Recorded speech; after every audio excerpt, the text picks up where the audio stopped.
नमस्कार बच्चों। आज की इस वीडियो में हम बात करने वाले हैं मिशन बुनियाद से संबंधित मैथ के कुछ क्वेश्चन को। यानी कि मैथ से संबंधित हम डे 6 को करने वाले हैं, जिसमें हम समझ यानी कि अंडरस्टैंडिंग को करने वाले हैं। यानी कि अब तक हमने इस वर्कशीट में यानी कि इस मैथ में अब तक जितना हमने पढ़ा है उसको हम क्या क्वेश्चन के माध्यम से अब करने वाले हैं। यानी कि day first, day second, third, fourth और 5 तक हमने जितना पढ़ा है, अब उसको क्या है डे 6 के माध्यम से उस क्वेश्चन को हम करने वाले हैं। यानी कि हम अपनी समझ को विकसित करने वाले हैं। तो चलिए देखते हैं।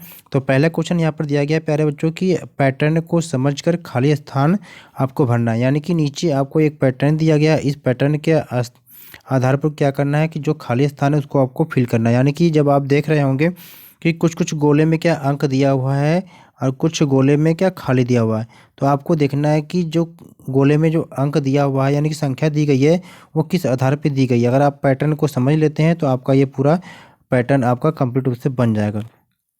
तो हम यहाँ पर देखने की कोशिश करते हैं प्यारे बच्चों कि यहाँ पर आप देख रहे होंगे ये दिया है 2850। यानी ये कितना दिया है, यह दिया है प्यारे बच्चों 2850 दिया है और ये संख्या दी है 2900। यानी कि 2850 और 2900 जब हम देखते हैं इन दोनों के बीच में कितने का अंतर है, तो इतने दोनों में अंतर आता है 50 का। यानी कि अब यहाँ पर क्या फिल किया जाएगा बीच में, तो यहाँ पर प्यारे बच्चों फिल यानी कि 25 का जो डिफरेंट हमेशा हर संख्या में आ रहा है। जैसे हम देखेंगे कि यहाँ पर 1800 ये 50 है, तो फिर यहाँ से 1800 हम क्या भरेंगे 75 भर देंगे। फिर यहाँ पर 29 हो जाएगा, फिर यहाँ पर 2925, फिर 2950, फिर 2975, फिर यहाँ पर 3000, फिर 3025, फिर 3000 देखो 50। इसी तरह 25 का डिफरेंट करते हुए हम सारी संख्याओं में भर देंगे, जिस तरह से हमारा ये पैटर्न पूरा हो जाएगा। तो चलिए हम करते हैं। तो ठीक इसी प्रकार से प्यारे बच्चों जब यहाँ पर 2850 दे रखा है, तो इसके अगली वाली जो संख्या होगी वो भी 25 कम हो जाएगी। यानी कि ये संख्या जो हो जाएगी, तो इसमें हम लिखेंगे 2825। यानी कि ये ब्लू वाली 2825 हो जाएगी। तो ये 2850 दे रखा है, फिर ये वाली क्या हो जाएगी आपका 2875। ये संख्या आपकी 2900 दे रखी है ऑलरेडी। अब फिर ये संख्या कितनी हो जाएगी, सॉरी 2900 दे रखी है ऑलरेडी। अब ये संख्या हो जाएगी 2925। फिर आपकी ये वाली संख्या जो हो जाएगी आपकी, ये संख्या हो जाएगी 2950।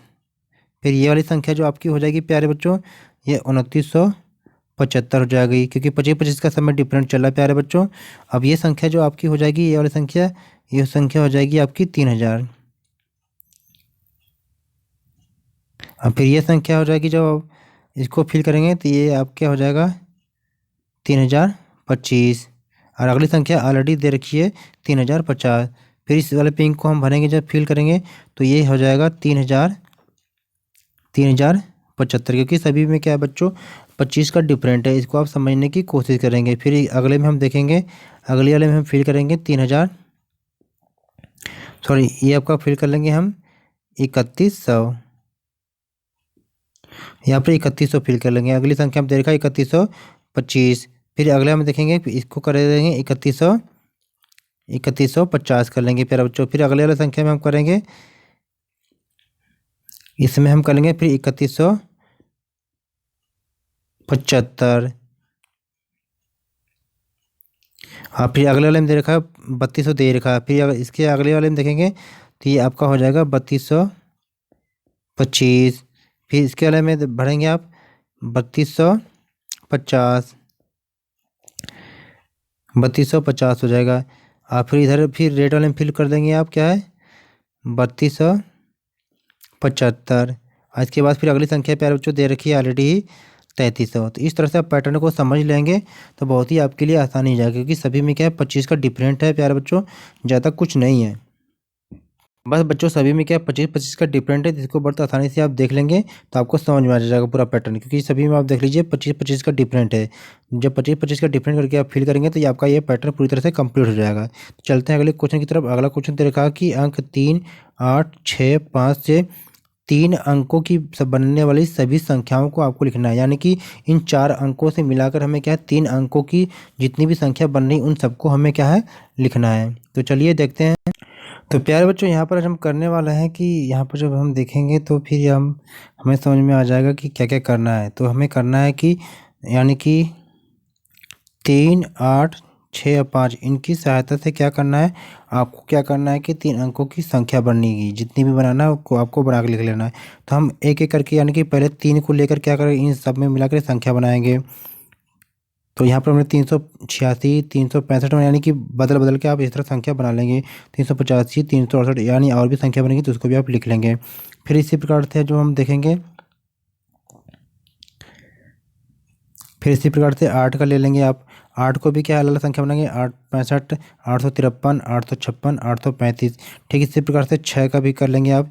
6 से 3 638, 685, 653, 683 यानी कि सबसे अदल बदल की संख्या आप इस तरह बना लेंगे प्यारे बच्चों। फिर 5 से लेकर 538, 563, 583 और 536 इस तरह सारे संख्या अंकों को बदल बदल के संख्या बनाकर 3 अंकों की संख्या बनाकर आप लिख लेंगे प्यारे बच्चों। अगला क्वेश्चन हम देखते हैं कि क्वेश्चन नंबर 3 है कि 4 अंकों की सबसे छोटी संख्या आपको लिखना है। यानी कि आप सभी जानते हैं कि 4 अंकों की सबसे छोटी संख्या कितनी होती है, 1000। यानी कि 1 0 0 0। तो ये 4 अंकों की सबसे बड़ी छोटी संख्या हो गई। अगर आपसे इसी बात करें कि 4 अंकों की सबसे बड़ी संख्या क्या होती है, तो 999 यानी कि 999 हो जाएगी, ये 4 अंकों की सबसे बड़ी संख्या हो जाएगी। इसको आप प्यारे बच्चों लिख लेंगे। चलते हैं अगले क्वेश्चन की तरफ। अगला क्वेश्चन आपका जो दे रखा है क्वेश्चन नंबर 4 कि 8699 के ठीक बाद वाली संख्या क्या होगी। अगर प्यारे बच्चों आपको नहीं पता कि इसकी आगे बाद वाली संख्या क्या होती है, तो इसमें आप +1 कर देंगे तो संख्या आपको प्राप्त हो जाएगी। तो जैसे ही आप 1 प्लस करते हैं तो संख्या बन जाती है 8700, क्योंकि 699 है प्यारे बच्चों, तो आप 1 प्लस करेंगे तो 8700 हो जाएगी। चलते हैं अगले क्वेश्चन की तरफ। क्वेश्चन नंबर 5 दे रखा है कि 6310 में 1 का स्थानीय मान आपको लिखना है। तो 1 का स्थानीय मान जब आप लिखेंगे प्यारे बच्चों तो क्या होगा, तो इस प्रकार आप देखेंगे जब 1 का स्थानीय मान आप निकालते हैं तो जैसे कि ये दहाई पे है, 1 का मान क्या है दहाई पे, यानी कि 1 मल्टीप्लाई आपको 10 करना है। तो जो संख्या आपको प्राप्त होती है वो 10 होगी। तो आप या तो 10 से यहाँ पर लिखेंगे या तो आप दहाई भी लिख सकते हैं। देखिए आपको क्या लिखना है, यहाँ पर 10 ही लिखना है प्यारे बच्चों। चलते हैं अगले क्वेश्चन की तरफ। यानी कि क्वेश्चन में जो 6 दे रखा है कि 8765 और 8895 में छोटी संख्या कौन सी है। तो आपको पता करना है कि छोटी संख्या कौन सी है। सबसे पहले आपको अंकों को काउंट कर लेना है कि दोनों का अंक समान है, तो ये 4 अंक का है, ये भी 4 अंक का है। तो सबसे पहले बड़ी संख्या को देखेंगे, आगे का 8 इधर है, 8 इधर भी है। फिर दूसरी अंक का देखेंगे तो ये 7 है, इधर 8 है। तो इससे पता चल जाता है कि ये संख्या छोटी है, ये संख्या बड़ी है। तो इस आधार पर हम क्या छोटी संख्या को यहाँ पर नोट कर लेंगे कौन सी छोटी संख्या है। तो यहाँ पर लिखेंगे क्वेश्चन नंबर 6 का आंसर लिखेंगे कि 8765। तो ये छोटी संख्या है, तो इसको आप लिख लेंगे क्वेश्चन नंबर 6 का आंसर। चलते हैं अगले क्वेश्चन की तरफ। तो अगला क्वेश्चन आपका यहाँ पर है क्वेश्चन नंबर 7 है, यानी कि 5321 का विस्तारित रूप आपको लिखना है। तो इसका विस्तारित रूप जब अंक लिखेंगे तो यहाँ पर क्या लिखना है कि 5000, और किसी काउंट करना कैसे, इकाई भी, दहाई, सैकड़ा, हज़ार, इस तरह से क्या है 5000 पे है तो यहाँ पर 5000 लिखेंगे। फिर इसको प्लस करने के बाद फिर इकाई, दहाई, सैकड़ा, यानी कि 3 क्या है 100 पे है, सैकड़ा पे तो 100 लिखेंगे। फिर इसी प्रकार से आप क्या करेंगे 20 लिखेंगे। फिर इस प्रकार से आपको +1 कर लेना है। ये 5321 का विस्तारित रूप हो जाएगा प्यारे बच्चों, तो इसको आप नोट करेंगे। चलते हैं क्वेश्चन नंबर 8 की तरफ। क्वेश्चन नंबर 8 जो हमारा ये कह रहा है कि 4 अंकों की सबसे बड़ी संख्या को शब्दों में लिखें। तो 4 अंकों की सबसे बड़ी संख्या को आपको लिखना है। तो यहाँ 4 अंकों की सबसे बड़ी जो संख्या है कौन कौन सी है, 9999। तो प्यारे बच्चों क्वेश्चन नंबर जो 8 है इसका जो राइट आंसर हो जाएगा 9999। यानी अंकों में जब आप लिखेंगे तो कुछ इस तरह से होगा, लेकिन शब्दों में जब लिखना पड़ेगा तो आपको इस तरह से लिखना है कि 9999। तो ये 4 अंकों की सबसे बड़ी संख्या शब्दों में है। अगला क्वेश्चन हम देखते हैं। क्वेश्चन नंबर जो आपका 9 है कि अंक 9, 0, 5 और 8 से बनने वाली सबसे बड़ी संख्या आपको लिखना है। तो बहुत ही आसान तरीका है। इसमें करना क्या है, सबसे जो छोटी संख्या आगे लिख देंगे, सॉरी आपको क्या है सबसे छोटी संख्या आपको लिखना है। तो इस सबसे आसान तरीका क्या है, जो सबसे छोटी संख्या आगे लिखेंगे, यानी कि सबसे छोटी संख्या 0 है, फिर इसके बाद 5 है, फिर इसके बाद आपका 8 है, फिर इसके बाद आपका 9 है। तो इस तरह से 4 क्या है, तो इससे क्या है 9, 0, 5 और 8 से बनने वाली सबसे छोटी संख्या आपने यहाँ पर नोट कर लिया है। क्वेश्चन नंबर 9 का आंसर। क्वेश्चन नंबर 10 को देखते हैं। ये दिया है कि कथन के अनुसार सही और गलत का चिन्ह आपको लगाना है। तो आपको देखना है कि सभी प्राकृतिक संख्याएं एक पूर्ण संख्याएं भी हैं। आपसे पूछा जा रहा है कि सभी जो प्राकृतिक संख्याएं यह क्या है, एक पूर्ण संख्या है। तो प्राकृतिक संख्या होती क्या है कि एक से शुरू होकर, यानी 1 2 3 4, तो ये संख्या क्या होती है, प्राकृतिक संख्या होती है। अब पूर्ण संख्या किसे कहते हैं कि प्राकृतिक संख्या में क्या होती है, जब जीरो आगे हम लगा लेते हैं, जैसे कि 0 0 1 2 3 4, तो ये आपका क्या होगा, ये हो गया आपका पूर्ण संख्या हो गई, ये आपकी प्राकृतिक संख्या होगी। तो आपसे यही पूछ रहा है कि सभी प्राकृतिक संख्याएं एक पूर्ण संख्याएं भी है, यानी कि यह प्राकृतिक संख्या है, पूर्ण संख्या में ऑलरेडी है, इसलिए ये कथन क्या है, बिल्कुल सत्य है। तो ये कथन क्या है, बिल्कुल सत्य है, क्योंकि सभी प्राकृतिक संख्याएं एक पूर्ण संख्या भी है, तो ये सत्य है, तो चेक मार्क करेंगे। सेकेंड क्वेश्चन करा कि सभी जो पूर्ण संख्याएं हैं एक प्राकृतिक संख्या भी है।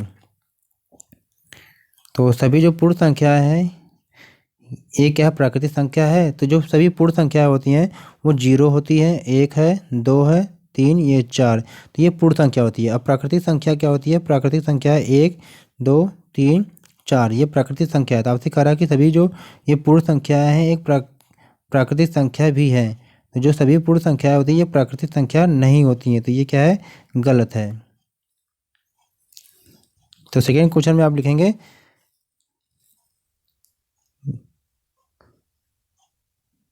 सेकेंड में लिखेंगे आप गलत। तो क्वेश्चन नंबर थर्ड में कह रहा है कि कोई भी सम संख्या अभाज्य संख्या नहीं होती, यानी कि सम संख्या मतलब होता है कि जो 2 से डिवाइड होती है, यानी कि 2 4 6 8, तो ये क्या है, सम संख्या है। फिर कह रहा है कि अभाज्य संख्या नहीं, अभाज्य संख्या क्या होती है कि जो संख्या एक से या स्वयं से ये डिवाइड होती है उसे हम अभाज्य संख्या कहते हैं। तो इस जैसे मान लीजिए ये 2 आपका क्या है, सम संख्या है, तो क्या दो दो आपकी अभाज्य संख्या नहीं है ना, तो इसलिए इसका आंसर क्या हो जाएगा, तो ये आपका क्या हो जाएगा, गलत हो जाएगा, क्योंकि जो सम संख्या होती है वो अभाज्य संख्या भी होती है। चौथा दे रखा है कि सभी प्राकृतिक संख्याएं एक पूर्णांक भी हैं। सभी प्राकृतिक संख्याएं सभी एक क्या है, एक पूर्णांक भी है। तो प्राकृतिक संख्या क्या होती है, 1 है, 2 है, 3 है, ये 4, ये प्राकृतिक संख्या होती है। पूर्णांक संख्या क्या होती है, जबकि प्राकृतिक संख्याओं में जो पूर्णांक संख्या होती है वो नेगेटिव में होती है, यानी कि -1 -3 -3 -2 -1, फिर क्या हो जाएगा आपका बच्चों, 0 1 2 3 4। तो इस प्रकार से क्या ये संख्या हो जाती है, पूर्णांक संख्या हो जाती है। तो जो सभी प्राकृतिक संख्या एक पूर्णांक संख्या भी है, तो ये आपकी क्या प्राकृतिक संख्या है, तो ये प्राकृतिक संख्या क्या पूर्णांक संख्या में भी ऑलरेडी है, यहाँ से आप देख लीजिए ये यहाँ पर है, तो इसलिए क्या है, ये आपकी क्या है, ये कथन बिल्कुल आपका सही हो जाएगा। क्वेश्चन 5 पे क्या करा है कि एक न तो भाज्य है और न ही अभाज्य है, तो ये आपको बताना है। तो हमारा क्या है, अगला देखते हैं प्यारे बच्चों की कोई भी सम संख्या अभाज्य संख्या नहीं होती, तो ये होती है प्यारे बच्चों, तो ये गलत हो जाएगा आपका। अब चौथा दे रखा कि सभी प्राकृतिक संख्याएं एक पूर्णांक भी है, तो ये आपका सत्य हो जाएगा। पांचवा दे रखा कि न तो भाज्य है और न ही अभाज्य संख्या है, तो ये क्या है, ये बिल्कुल आपका सही हो जाएगा।